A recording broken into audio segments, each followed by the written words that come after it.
வணக்கம் ரிஷபராசி நேயர்களே. இன்னைக்கு நம்ம பார்க்க போகிறது ரிஷபராசியை பற்றி. ரிஷபராசிக்காரங்க நீங்கள் வெளியே அமைதியாக இருப்பீங்க, ஆனால் உள்ளுக்குள்ளே ஒரு பெரிய போராட்டம் நடந்துக்கிட்டே இருக்கும். எல்லாருக்கும் நிம்மதியை தர முயற்சி பண்ணுவீங்க, ஆனால் உங்கள் நிம்மதியை யாராவது காப்பாற்றினாங்களா? இந்த கேள்வி தான் இப்போ உங்கள் மனசுக்குள்ளே திரும்ப திரும்ப ஓடுது. ரிஷபராசிக்காரங்க அப்படின்னாலே பொறுமை, நிலைத்தன்மை, உறுதியான மனசு. ஒரு முறை யாரையா நம்பிட்டா கடைசி வரையும் விட்டுடாத குணம். இந்த குணமே உங்கள் வாழ்க்கையில் பல தடவை உங்களுக்கு எதிராக திரும்பி இருக்கு. இவங்க மாற மாட்டாங்க, நம்ம பொறுமையாக இருந்தால் சரியாகிடும் அப்படின்னு நீங்கள் காத்திருந்த இடத்துல காயம்தான் கிடைச்சிருக்கு. இப்போ உங்கள் தெய்வ கணக்கு உங்கள் வாழ்க்கையில் ஒரு புதிய கணக்கை ஆரம்பிக்க போகுது. அது என்ன அப்படின்னா, முதல்ல உங்கள் மனசு மாறுது. யாருக்காக எவ்வளவு தூரம் போகணும், எங்கே நிறுத்தணும் அப்படின்னு ஒரு எல்லை வருது. அந்த எல்லை தான் உங்கள் வாழ்க்கையில் பெரிய மாற்றத்துக்கான தொடக்கமாகவும் இருக்குது. வேலை, தொழில் விஷயத்தில் ரிஷபராசிக்காரங்க இது வரைக்கும் பின்னால் இருந்து உழைச்சவங்க. ஸ்பாட்லைட் வேணும்னு நினைப்பாங்க, ஆனால் இப்போது அந்த ஸ்பாட்லைட் உங்களை தேடி வரப்போகுது. ஒரு நபர் உங்கள் உழைப்பை கவனிக்க ஆரம்பிப்பாங்க. இவர் இல்லாமல் இது நடக்காது அப்படின்னு ஒரு ரெகக்னிஷன். அது சின்னதாக தோணலாம், ஆனால் அதுக்கு பின்னால் ஒரு பெரிய வாய்ப்பே இருக்குது. பண விஷயத்தில் ரிஷபராசிக்காரங்க சேமிக்க தெரிஞ்சவங்க, ஆனால் சேமித்த பணத்தை உறவுக்காக, பாசத்துக்காக, எதிர்பார்ப்புக்காக இழந்த அனுபவமும் இருக்குது. இப்போது தெய்வ கணக்கு சொல்கிறது என்ன அப்படின்னா, பணம், பாதுகாப்பு, பணம், சுயமரியாதை. யாருக்காகவும் உங்கள் ஃபினான்ஷியல் சேஃப்டியை பணைய வைக்காதீங்க. காதல் விஷயத்தில் ரிஷபராசிக்காரங்க ரொம்ப ஆழமாக நேசிப்பாங்க. அறையா நேசம் கிடையாது, முழுசாதான். ஆனால் அந்த முழுசையும் பெற தகுதி இல்லாதவங்க பெற்றுக்கிட்டாங்க. இந்த காலகட்டத்தில் ஒரு உண்மை வெளிச்சத்துக்கு வரும். நம்ம காதலிச்சோமா இல்லை பழகிட்டோமா அப்படின்னு. இந்த புரிதல் வழியோட தான் வரும், ஆனால் அதே புரிதல் உங்களை விடுவிக்கும். குடும்ப விஷயத்தில் ரிஷபராசிக்காரங்களுக்கு ஒரு பொறுப்பு அதிகரிக்கும். எல்லாரும் நீங்கள் பார்த்துக்கணும் உங்கள் மேலே நம்பிக்கை வைப்பாங்க. அந்த நம்பிக்கையே நீங்கள் காப்பாற்றுவீங்க. ஆனால் உங்கள் மனசு சோர்ந்து போயிடும். இந்த நேரத்தில் தெய்வம் ஒரு நபரை உங்கள் வாழ்க்கைக்குள்ளே அனுப்பும். அந்த நபர் உங்களுக்கு ஆதரவு மாதிரி இருப்பாங்க, நீ தனியாக இல்லை அப்படின்னு உணர வைப்பாங்க. ஆரோக்கியம் பெரிய பிரச்சனை கிடையாது, ஆனால் சோர்வு கனமாக தான் இருக்கும். இது எல்லாமே உள்ளுக்குள்ளே தேர்ந்த அழுத்தம்னு சொல்லலாம். அதை வெளியே விட கற்றுக்கிட்டீங்க அப்படின்னா உடம்பும் மனசும் இலகுவாகும். ரிஷபராசிக்காரங்க நீங்கள் மெதுவாக நகர்வீங்க, ஆனால் ஒரு முறை நகர்ந்துட்டீங்க அப்படின்னா யாராலையும் நிறுத்த முடியாது. இந்த நேரம் அந்த நகர்வுக்கான நேரம். இதுதான் தெய்வத்துடைய கணக்கு. ரிஷபராசிக்காரங்க நீங்கள் அமைதியாக இருப்பதனால உங்களை எல்லாரும் எளிதாக புரிஞ்சுக்க மாட்டாங்க. ஆனால் உங்களுடைய அமைதி பல விஷயங்களை உள்ளுக்குள்ளேயே சேமிச்சிருக்கு. சொல்ல முடியாத வலி, காட்ட முடியாத கோபம், விட்டு போக முடியாத பாசம், இந்த மூணும் ஒரே நேரத்தில் உங்கள் மனசை இழுக்குது. இந்த காலகட்டத்தில் ஒரு விஷயம் தெளிவாக புரிஞ்சுக்கணும். எல்லாத்தையும் தாங்கிறது பொறுமை இல்லை, சில விஷயங்களை விட்டுடுறதும் புத்திசாலித்தனம் தான். இந்த புரிதல் வந்ததுமே உங்கள் வாழ்க்கையில் முதல் மாற்றமே ஆரம்பமாக போகுது. வேலை, தொழில் விஷயத்தில் ஒரு சின்ன அழுத்தம் இருக்கும். இதுக்கு மேலே நான் தான் எல்லாமே பண்ணணுமா அப்படின்னு உங்கள் மனசு கேட்கும். ஆனால் அதே நேரத்தில் ஒரு வாய்ப்பு மெல்ல மெல்ல உங்கள் பக்கம் நகர்ந்து வரும். அது உங்கள் உழைப்புக்கான முன்னேற்றம். அவசரமாக முடிவு எடுக்காதீங்க, உங்கள் வேகத்தில் நீங்கள் நகர்ந்தாலே போதும். பண விஷயத்தில் இந்த காலகட்டம் ரிஷபராசிக்காரங்களுக்கு ஒரு பாடமாக இருக்கும். பாசத்துக்கும் பணத்துக்கும் ஒரு அளவு கொடுக்கக்கூடாது. நீங்கள் கொடுத்த ஒரு உதவி திரும்ப வராமல் போகலாம், ஆனால் அதனால் உங்கள் மனசு கடினமாக மாற வேண்டாம்.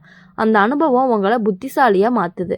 காதல் விஷயத்தில் ரிஷப ராசிக்காரங்களுக்கு மனசு ரெண்டாக பிரியும். ஒரு பக்கம் பழைய நினைவு, மறுபக்கம் புதிய வாழ்க்கை. இன்னும் ஒருத்தருக்காக நான் காத்திருக்கணுமா அப்படின்னு உங்கள் மனசு குழப்பும். தெய்வ கணக்கு சொல்கிறது, காத்திருப்பது மரியாதை உள்ள இடத்துல மட்டும்தான். உங்கள் மரியாதையை கேள்விக்குறியா எந்த உறவும் நீடிக்காது. குடும்ப விஷயத்தில் ஒரு முக்கியமான பேச்சு வரும். சில விஷயங்களை வெளிப்படையாக பேசப்படும்.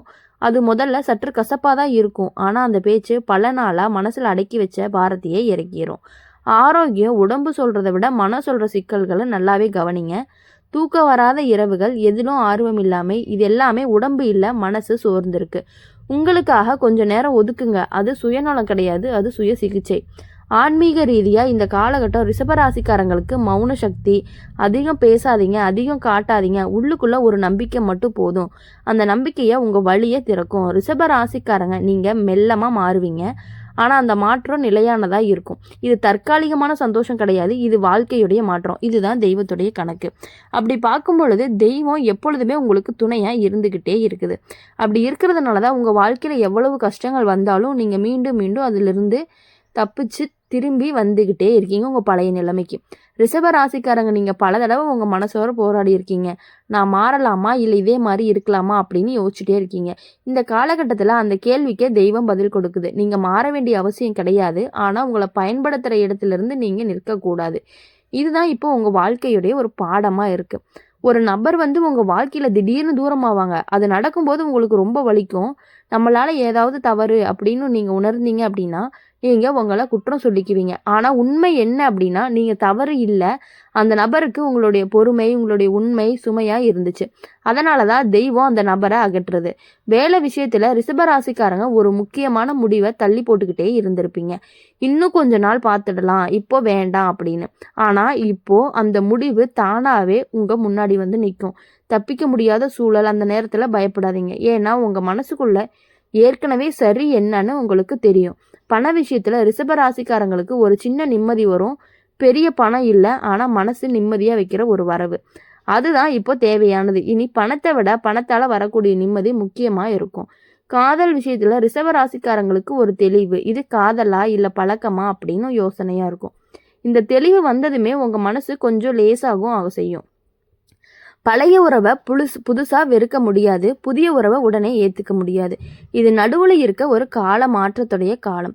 அதை அமைதியாக கடந்து போங்க. குடும்ப விஷயத்தில் ஒரு மூத்தவர் உங்களுக்கு ஒரு நல்ல யோசனை சொல்லுவாங்க. முதல்ல இவங்க புரியலை அப்படின்னு தோணும், ஆனால் காலம் போக போக அவங்க சொன்னது சரிதான் அப்படின்னு உங்களுக்கே புரிய ஆரம்பிக்கும். ஆரோக்கியம், உடம்பு சரியில்லைன்னு நீங்கள் நினச்சது மனசு சோர்வு தான். அதனால் அதிகமாக யோசிக்காதீங்க. உங்களுக்கு பிடிச்ச ஒரு விஷயத்த திரும்ப ஆரம்பிங்க. சின்ன சந்தோஷம்தான் பெரிய மருந்து. ஆன்மீக ரீதியாக இந்த காலகட்டத்தில் ரிஷபராசிக்காரங்களுக்கு நம்பிக்கையோட மீட்பு காலம்னு சொல்லலாம். நீங்கள் வார்த்தையாக வேண்டுதல் வைக்கலாமா இல்லை வேண்டாமா அப்படின்னு யோசிப்பீங்க. ஆனால் உள்ளுக்குள்ளே ஒரு நம்பிக்கை இருந்தால் போதும், அதுதான் தெய்வம் கேட்குது. அப்படி இருக்கும்பொழுது ரிஷப ராசிக்காரங்க, நீங்கள் உடஞ்ச இடத்துல இப்போ உங்கள் பலமே உருவாக போகுது. இது முடிவு கிடையாது, உங்கள் மாற்றத்துடைய நடுவில் இருக்கக்கூடிய ஒரு கட்டம். இதுதான் இன்னும் உங்கள் வாழ்க்கையை அழகாக கொண்டுட்டு போகுது. அப்படி கொண்டு போகும் பொழுது உங்கள் வாழ்க்கையில் எப்பொழுதுமே வெற்றியே உங்களுக்கு கிடைச்சிக்கிட்டே இருக்கும். ரிஷப ராசிக்காரங்க, நீங்கள் எப்பயுமே நம்மனால எல்லாமே சமாளிக்க முடியும் அப்படின்னு உங்களை நீங்களே சமாதானப்படுத்திக்குவீங்க. ஆனால் சில நேரம் அந்த சமாளிப்பே உங்களை இன்னும் அதிகமாக சோர்வடைய வைக்கும். இந்த காலகட்டத்தில் உங்கள் விஷயம் தெளிவாக புரியும். எல்லாத்தையும் தாங்கிறது பலம் இல்லை, சரியான இடத்துல போதும்னு சொல்கிறது தான் உண்மையான பலம். இந்த உண்மை மனசுக்குள்ளே இறங்க ஆரம்பிச்சிருச்சு. ஒரு உறவு நீங்கள் காப்பாற்ற ரொம்ப முயற்சி பண்ணின உறவு, அந்த உறவால் நீங்கள் மட்டும் முயற்சி பண்ணிட்டு இருந்தீங்கன்னா இப்போ புரியும். அது புரிஞ்ச தருணம் மனசு கணக்கும். ஆனால் அதே தருணம் ஒரு விடுதலையும். வேலை விஷயத்தில் ரிஷபராசிக்காரங்களுக்கு இப்போ ஒரு பொறுமையான சோதனையும். உங்கள் திறமை இருக்குது, ஆனால் அதுக்கான இடம் இங்கே கிடையாது. என்ன எவ்வளவு காலமா அப்படின்னு உங்கள் மனசு குமுறும். ஆனால் தெய்வ கணக்கு சொல்கிறது என்ன அப்படின்னா, உங்களுக்கு சரியான இடம் சரியான நேரத்தில் தான் வரும். அது வந்ததுமே இதுக்காக தான் காத்திருந்தோம் அப்படின்னு நீங்கள் சொல்லுவீங்க. பண விஷயத்தில் ரிஷபராசிக்காரங்க இப்போ கொஞ்சம் தெளிவாக மாறுவீங்க. யாருக்காக செலவழிக்கணும், யாருக்காக வேண்டாம், எங்கே சேமிக்கணும் அப்படிங்கிற கிளாரிட்டி உங்கள் எதிர்காலத்துக்கு ஒரு பெரிய பாதுகாப்பாகவே இருக்க போகுது. காதல் விஷயத்தில் ஒரு முக்கியமான உணர்வு வரும். அந்த ஒருத்தருக்காக நீ மாறணுமா வேண்டாமா, இல்லை நம்ம மாதிரியே இருப்பதையே அவங்க ஏற்றுக்குவாங்களா அப்படின்னு நீங்கள் யோசிக்கிறீங்க. இந்த கேள்விக்கான பதில் உங்கள் வாழ்க்கையவே திருப்ப போகுது. தெய்வ கணக்கு சொல்கிறது என்ன அப்படின்னா, உங்களை மாற்ற சொல்லக்கூடிய காதல் நீடிக்காது, உங்களை ஏற்றுக்கொள்ளும் காதல் தான் நிலைக்கும். குடும்ப விஷயத்தில் ஒரு சின்ன மன வருத்தம், புரியாத பேச்சு, புரியாத அமைதி. ஆனால் நீங்கள் அமைதியாக அணுகுனா அந்த இடைவெளி மெதுவாக குறையும். உங்கள் அமைதி பல சண்டைகளை தடுக்குது. ஆரோக்கியம் இந்த நேரத்தில் கழுத்து, தோல், முதுகு இந்த பகுதிகளை கொஞ்சம் கவனமாக இருக்கணும். அதிக சோர்வு இருந்தால் உடம்பை தள்ளாதீங்க. ஓய்வு இப்போது ஒரு லக்ஸரி கிடையாது, அது தேவைதான். ஆன்மீக ரீதியாகவே ரிஷப ராசிக்காரங்களுக்கு இந்த காலகட்டத்தில் உள்ளார்ந்த உரையாடல் நடந்துகிட்டு இருக்குது. யாரிடமும் பேசாமல் உங்கள் மனசோட நீங்கள் பேசுகிற நேரம். அந்த நேரம் தான் உங்களுக்கு உங்கள் வழியை தெளிவாக புரிய வைக்கும். ரிஷப ராசிக்காரங்களே, நீங்கள் மண்ணை போல் அமைதியாகவும் பொறுமையாகவும், ஆனால் அதே மண்ணில் தான் பெரிய வளர்ச்சியும் நடக்குது. இப்போ உங்கள் வாழ்க்கையில் அந்த வளர்ச்சி ஆரம்பிச்சிருக்கு. இதுதான் தெய்வத்துடைய கணக்கு. எப்பொழுதுமே உங்கள் வாழ்க்கையில் நீங்கள் யாரை பற்றியும் எதுக்காகவுமே கவலைப்படாமல் நீங்கள் சந்தோஷமாக நிம்மதியாகவும் உங்கள் வாழ்க்கையில் எப்பொழுதும் அமைதியாக மட்டுமே இருந்து அனைத்து விதமான செழிப்புகளையும், அனைத்து விதமான சந்தோஷங்களையும், அனைத்து விதமான மன நிம்மதியும் பெற்று சந்தோஷமாக இருக்கணும் அப்படின்னு சொல்லி எங்கள் சேனல் மூலயமா உங்களை நாங்கள் வாழ்த்துறோம். எப்பொழுதுமே உங்கள் வாழ்க்கையில் மற்றவர்களை பற்றி நினைப்பதை விட உங்களை பற்றி நீங்கள் நினச்சி உங்கள் வேலைகளில் நீங்கள் முன்னேறி போய்கிட்டே இருந்தீங்க அப்படின்னா உங்கள் வாழ்க்கையில் எல்லாரை விட உங்களுக்கு மிகப்பெரிய வெற்றி கிடைப்பதற்கான வாய்ப்பு அதிகமாக இருந்துக்கிட்டே இருக்குது. அதனால் நீங்கள் உங்களுடைய வேலைகளையும் உங்களுடைய ஒரு கொள்கையை மட்டுமே நினச்சி அதன் பின்னாடி மட்டுமே முயற்சி பண்ணிக்கிட்டே இருந்தீங்கன்னா உங்களுக்கான வெற்றி மாதிரி யாருக்குமே வெற்றி கிடையாது. அதனால உங்கள் வாழ்க்கையில் எப்பொழுதும் நீங்கள் சந்தோஷமாக மட்டுமே இருக்கணும் அப்படின்னு சொல்லி இந்த சேனல் மூலிமா உங்களை வாழ்த்துறோம். இந்த நாள் இனிய நாளாக உங்களுக்கு அமையட்டும். நன்றி, வணக்கம்.